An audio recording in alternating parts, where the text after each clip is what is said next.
No, this is not a Doctor Who show.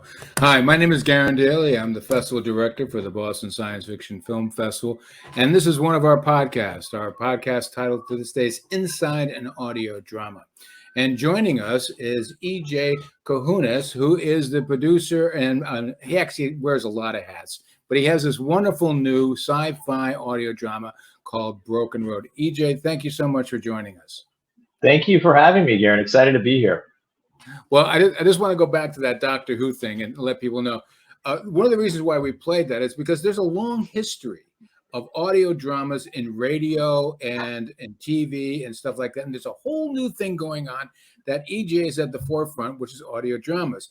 Doctor Who started, and that clip that we just showed is from 1963. At Boston Sci-Fi this year, we'll be doing a 60th anniversary of Doctor Who. But EJ, tell us a little bit about what Broken Road is. Sure. So Broken Road is an audio drama that is streaming right now. So you can listen to it anywhere that you listen to podcasts, Apple Podcasts, Spotify, Castbox, anywhere. And Broken Road is like a play. There are multiple voice actors performing parts. It's a 10-part series. So each episode is about 15 minutes or so, and it tells the story of a kind of dystopian near future. And it's, in terms of genre, it's a bit of a mix of kind of Western and sci-fi. And we produced it during COVID, and now it dropped the first episode in June. Well, we have a little bit of a teaser, some audio teaser for it. So let's play that, and then on the other side, we can talk a little bit more about it. Yeah.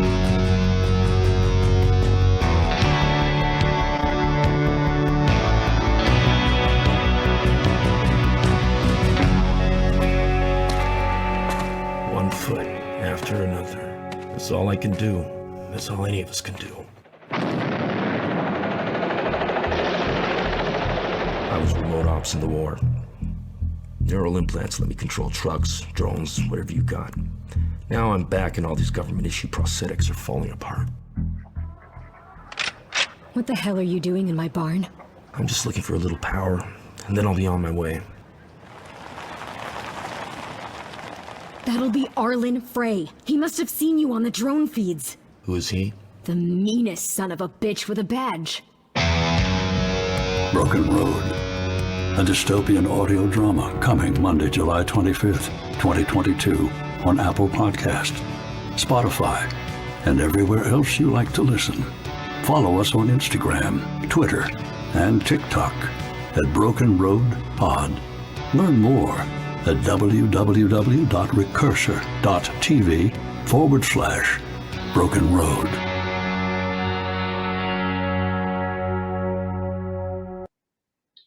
So EJ, I know that you are you love science fiction. You got Recursor TV, which is your sci-fi website, and you've produced a couple of films, and you've been involved in Hollywood for a long time. Why go this route? Why go audio drama? So Broken Road started life as a short story. So I read a lot of short stories and found a brilliant one called Patience Lake by Matthew Claxton, who's a Canadian writer. And we optioned the material, and so a lot of the core elements of the podcast, were things that we adapted from the short story.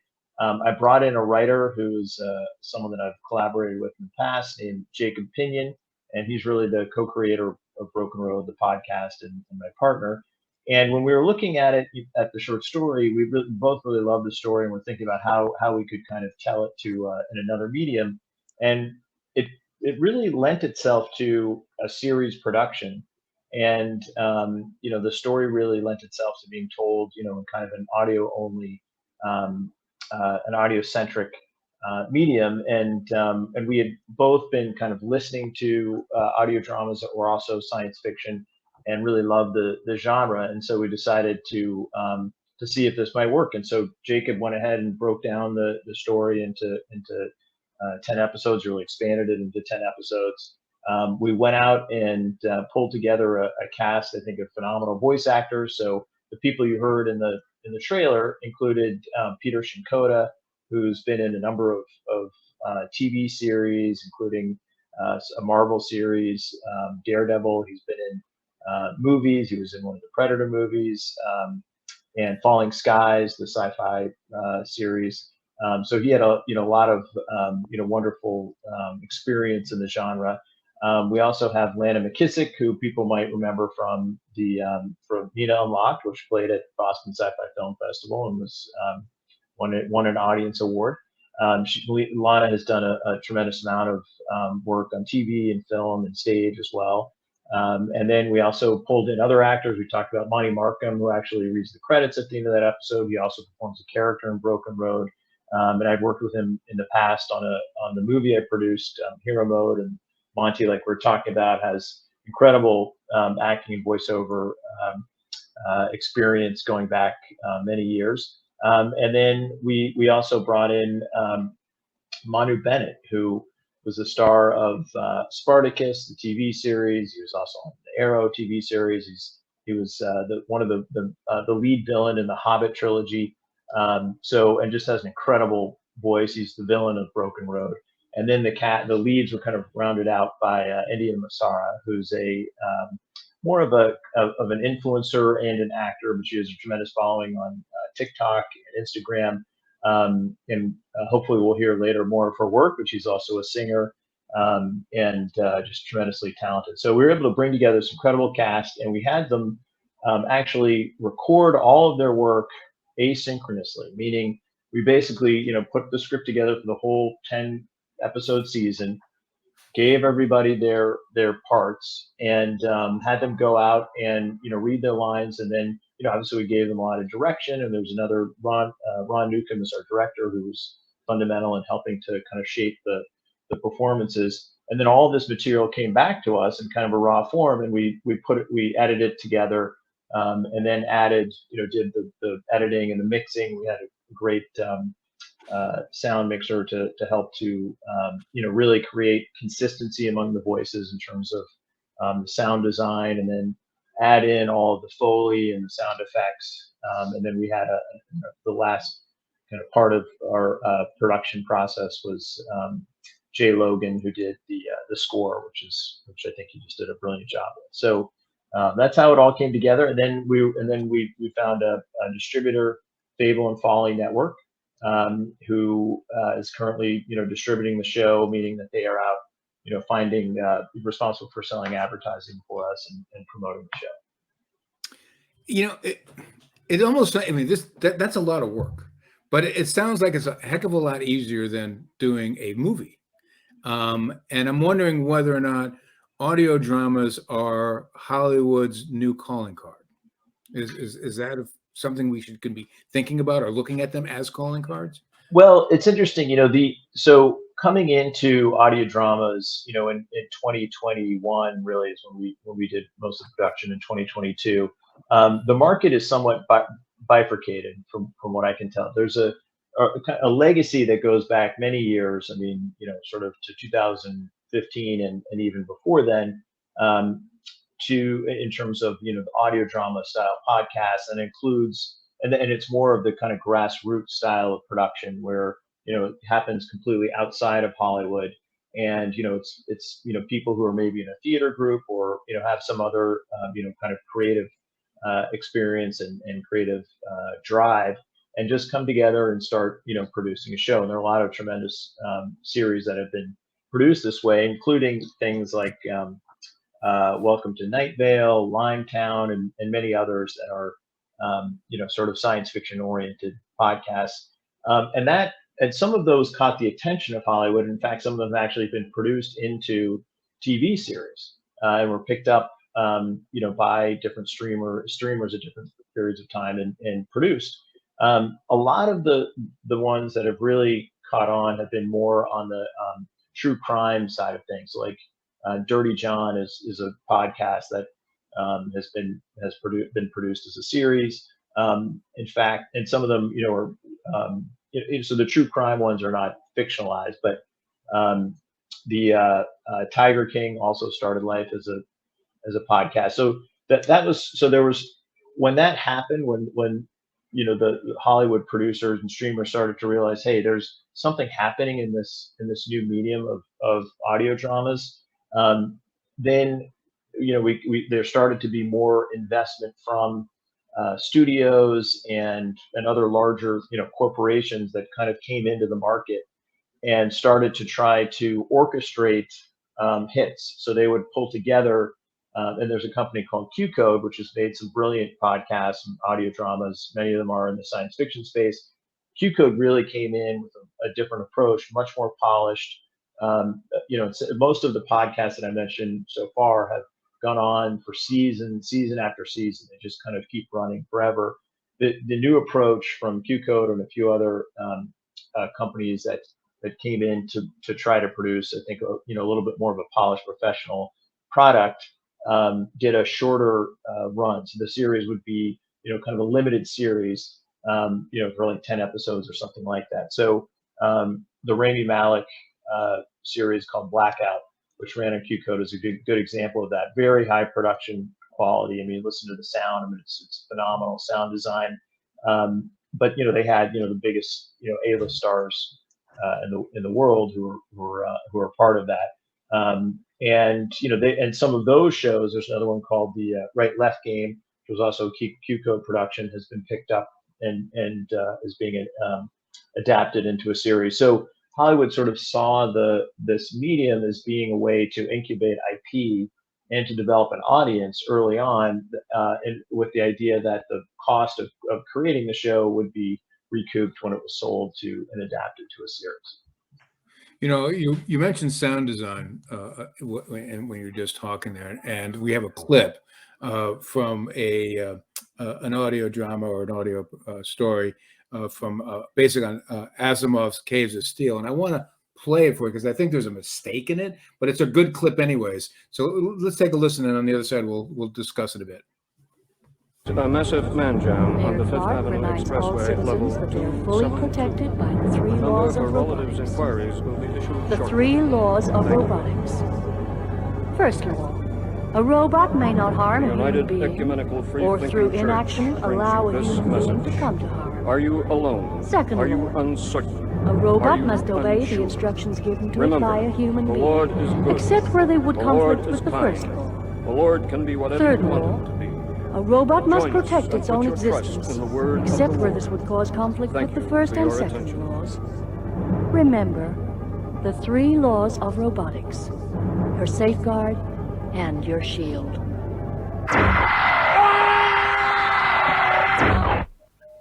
I have to say, you love this screen. I love this screen. But in our pre-production, you pointed this out, and why don't you just jump into it? What do you feel is wrong with that clip?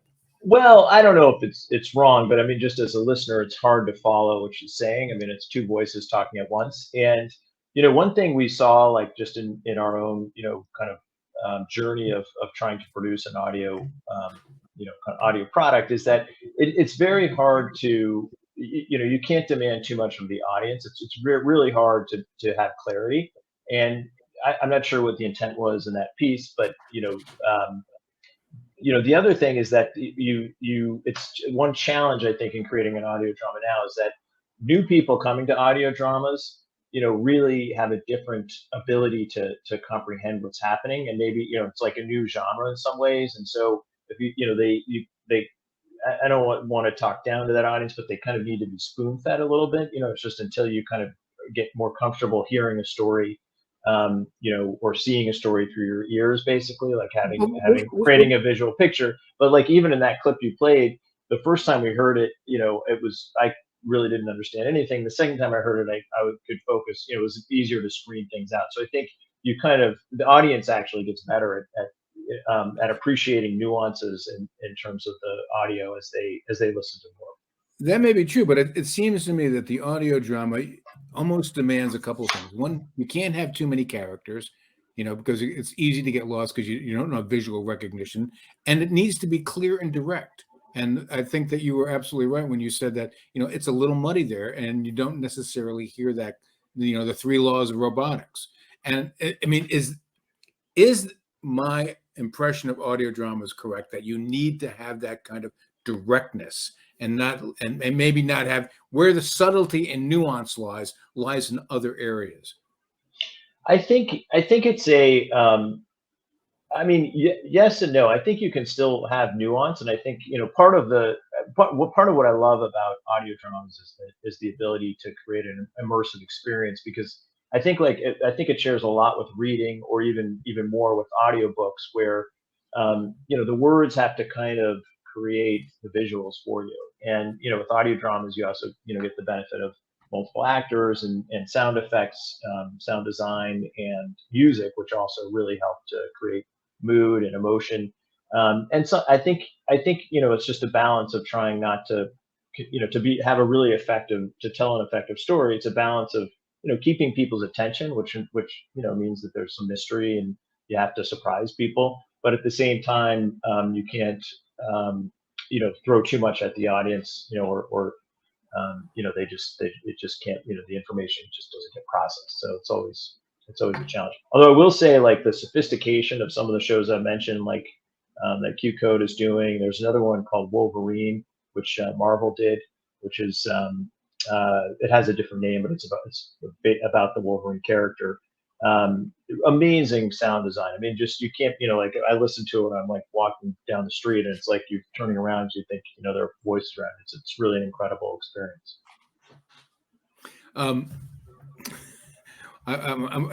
As we're doing here, my dog is giving me a nudge saying, I want your Time to go attention. outside. So, Yeah, so I'm sorry for my distraction there. I love But that. anyway, you were talking again about sound, and this is all about sound design. One of the things that I love about when I start diving into this is I go around looking for clips, and I found this delightful clip from 1938. It's a GM promo film about how they created Foley sounds, and it's just a hoot. And let's take a look at that.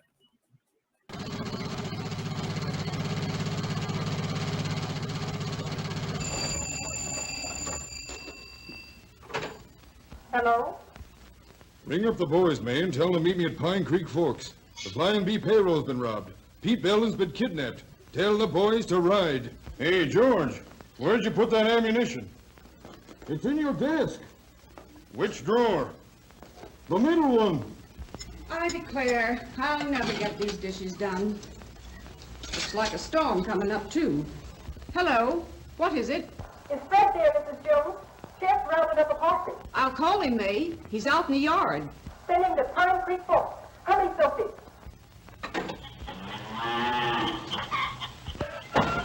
Fred! Oh, Fred! Hello! Posse, Fred. Sheriff wants you at Pine Creek Forks. They're riding. All right. Oh, boss. Steady.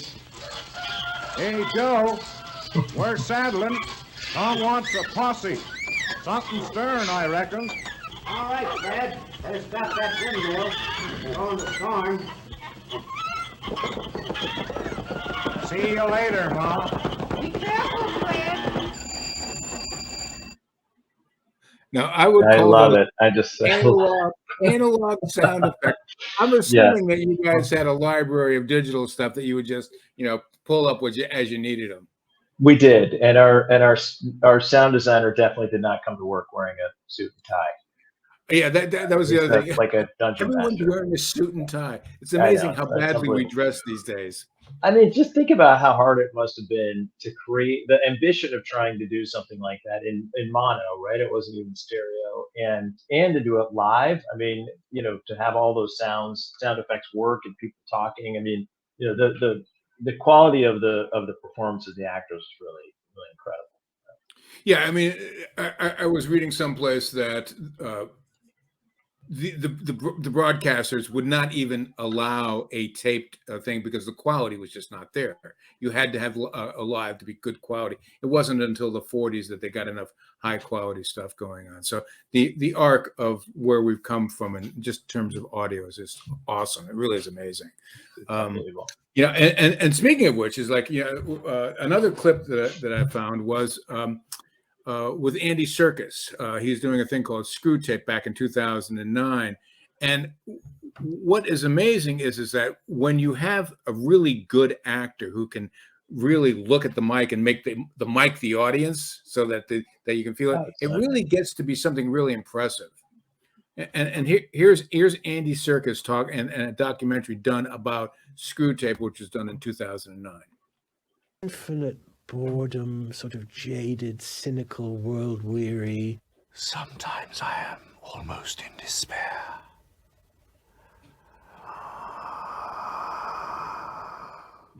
Had to be able to have flashes of anger. But I'll deal with you in a way you won't soon forget, you disgusting little...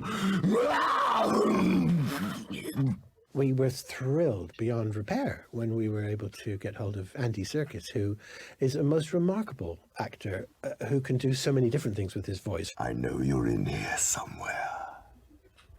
Come out, my puppet, my pig's knee. Oh, you unbelievable. Yeah, incredible. But even in Broken Road, though, you said you did this asynchronous thing. I mean, how difficult is it for an actor to talk to the mic as it's a person and to project into that?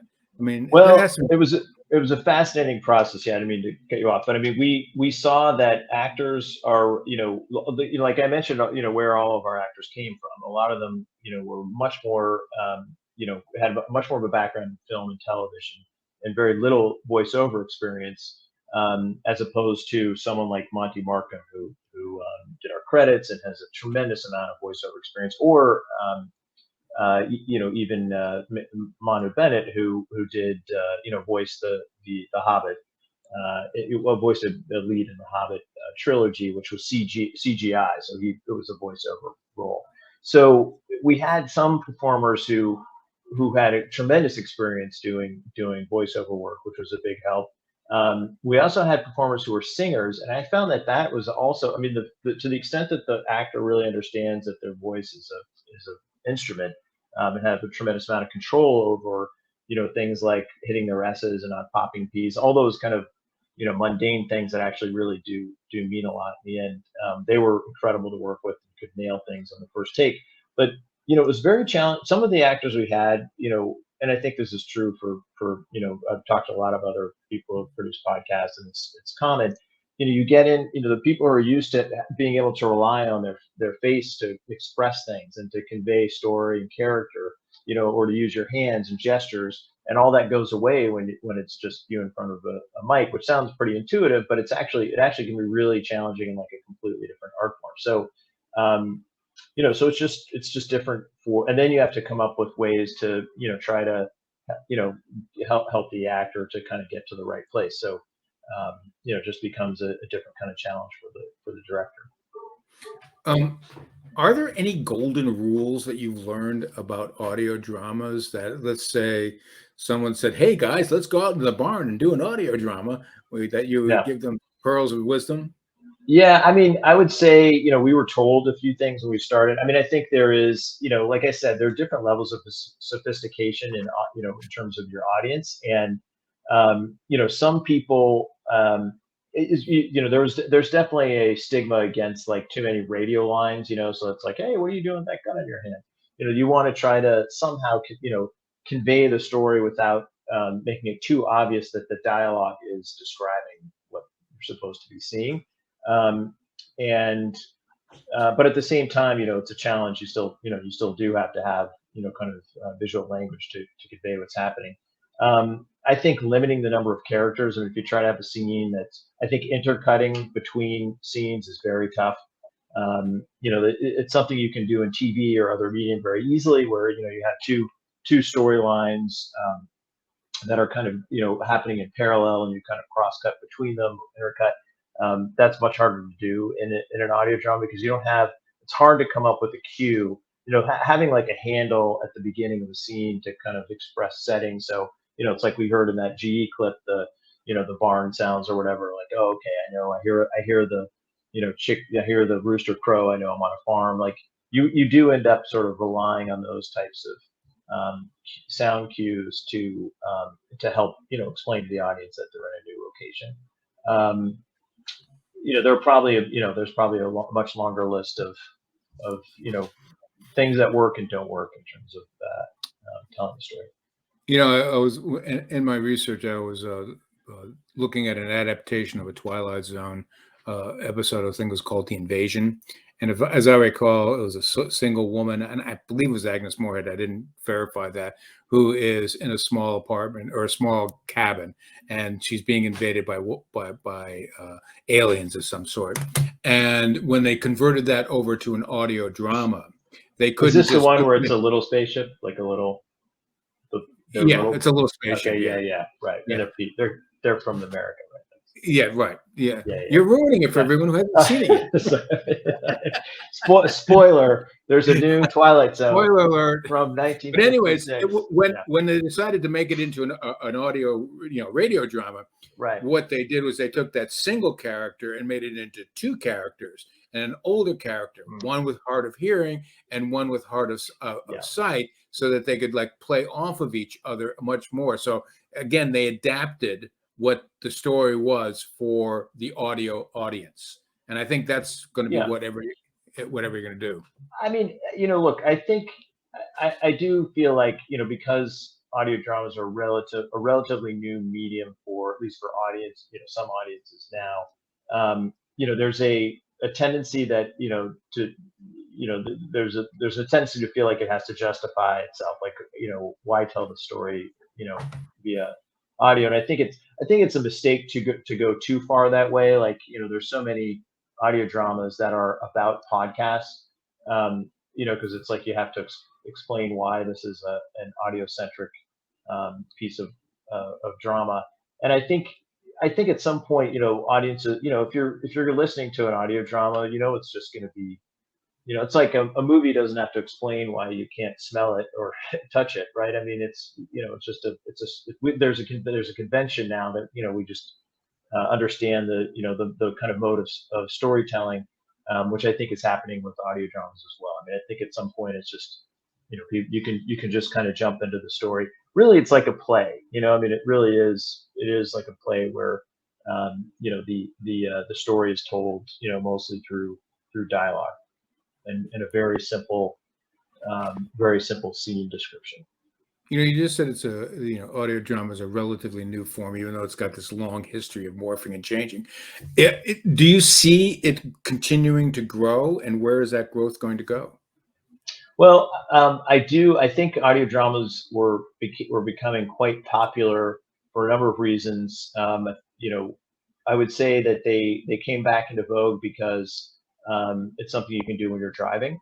And, first of all, the tools for creating and distributing audio dramas became kind of democratized with the internet. And so I think that's, one reason they have, kind of come back into vogue and become popular. But just like audiobooks, I mean, I know a lot of people, consume audio dramas when they're doing other things, when they're commuting to work, doing, chores, whatever it is. And so I think it will continue, at least in the near term, because I think those are all, all that I think it's become part of the. I mean, podcasts are actually growing pretty quickly in terms of consumers, audience and consumer growth. So the trend is for it to continue. Will it go on this way forever? Will we be replaced by something? Thinking way ahead, and since this is science fiction themed, I'm gonna make a prediction. I think that when people commute, and people are going to commute it more in auto driving cars, self-driving cars in the future. And when that happens, I think you're going to have, you're going to be able to watch things as opposed to just listen to them. And when that happens, I think it's going to impact podcasting in general, because I think a lot of podcasting now happens because it's consumed when people are commuting.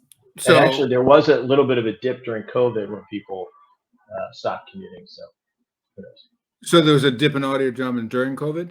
There was a little bit of a slowing in growth of it. Yes, it seemed like it was correlated to some level with people driving. But you guys started in COVID, so I'm wondering whether or not production was increased because it was a way of doing some sort of creative. Absolutely, yes. Everybody. I mean, that was another huge. I mean, it's a great point. It was a huge catalyst for podcast, and some amazing podcasts started in COVID, right? Like Smartless. I don't know if you Smartless is the show with Will Arnett and Jason Bateman and Sean Hayes. I mean, it's a comedy interview show, but I mean that was like three buddies who got together, and they were all super famous, but none of them were acting because some of them were working because they were at home because of COVID, and so they started this podcast and just exploded into like the biggest thing. So for sure, COVID was, and for us, it was it was actually I mean during this horrific pandemic, people were home and looking for things to do. So part of the kind of incentive to produce Broken Road was the fact that we knew that there were some actors who were available who were at home. Well, I'm going to ask you one more last question, which will be what is the future of Broken Road? But before that, we have a little bit of your music that we wanted to play so that our audience can listen to it. Fantastic. So this is Indiana Massara, our influencer who I mentioned, and we're going to hear just a little clip of a theme song, which her character actually sings in the podcast. And written by our composer, Jay Lovett. Work, no play, fix this junk day to day. Filled with dust, cars on blocks, covered in rust.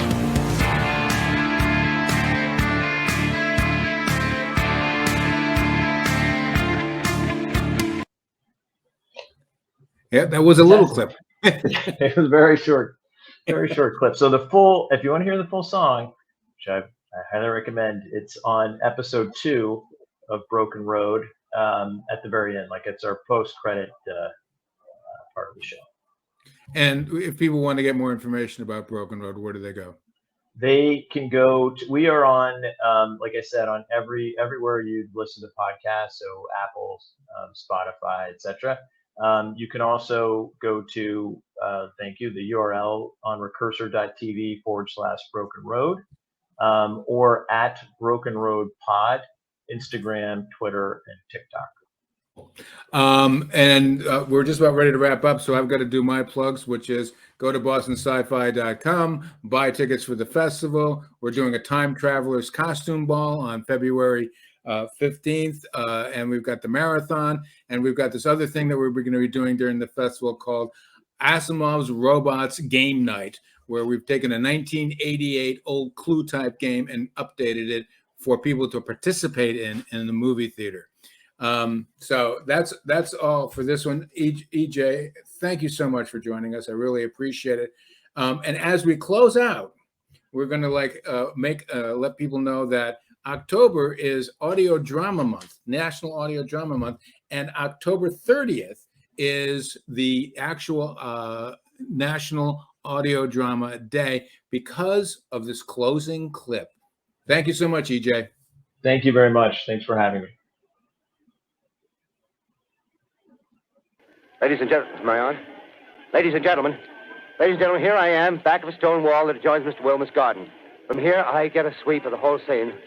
I'll give you every detail as long as I can talk and as long as I can see. More state police have arrived. They're drawing up a cordon in front of the pit. About 30 of them. No need to push the crowd back now. They're willing to keep their distance. The captain's conferring with someone. Can't quite see who. Ah, yes, I believe it's Professor Pearson. Yes, it is. Now they've parted, and the professor moves around one side, studying the object, while the captain and 2 policemen advance with something in their hands. I can see it now. It's a white handkerchief tied to a pole. Flag of truce. If those preachers know what that means, what anything means. Wait a minute, something's happening. A humped shape is rising out of the pit. I can make out a small beam of light against a mirror.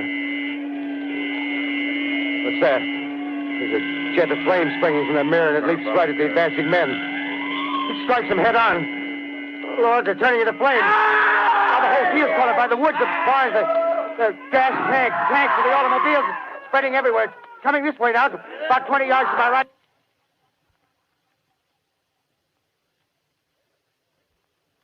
Ladies and gentlemen, due to circumstances beyond our control, we are unable to continue the broadcast from Grover's Mill.